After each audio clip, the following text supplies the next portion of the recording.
আসসালামু আলাইকুম। বিএনপির কেন্দ্রীয় ঘোষিত কর্মসূচি গণ ইফতার মাহফিল ও দোয়ার আয়োজনে আজকে তৃতীয় দিন ব্রাহ্মণবাড়িয়ার বিজয়নগর উপজেলার সিঙ্গারবিল ইউনিয়ন ইফতার আয়োজন করেছে। তো আজকে তারই কর্মসূচির অংশ হিসেবে আমি রিপন এবং টিটু একসাথে বাইকে করে যাচ্ছি ওই ইফতার মাহফিলে যোগ দেওয়ার জন্য। তো এখানে একটা জিনিস লক্ষ্য করলাম, ইফতার মাহফিলটা আসলে আয়োজন করা হয়েছে আপনার মেরাসানির মাঠে।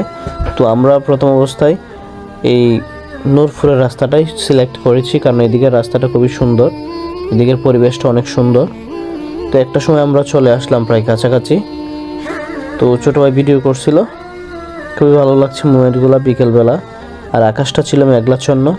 এই যে দেখুন চারপাশের পরিবেশ খুবই সুন্দর। তো আমরা প্রায় মাঠের কাছাকাছি চলে আসলাম। তো ফাইনালি আমরা ইফতার মাহফিলে এসে পৌঁছালাম। ইফতার মাহফিলের প্রোগ্রামটা দেখে আমি খুবই মুগ্ধ হয়ে গিয়েছি, কারণ তাদের ডেকোরেশন অনেক সুন্দর ছিল, যা ভাষায় প্রকাশ করার মতো না। তো আমরা এখানে দাঁড়িয়ে দেখছিলাম, খুবই সুন্দর লাগছিল। তো আমরা আমাদের স্থানে বসে গেলাম। আল্লাহ হাফেজ।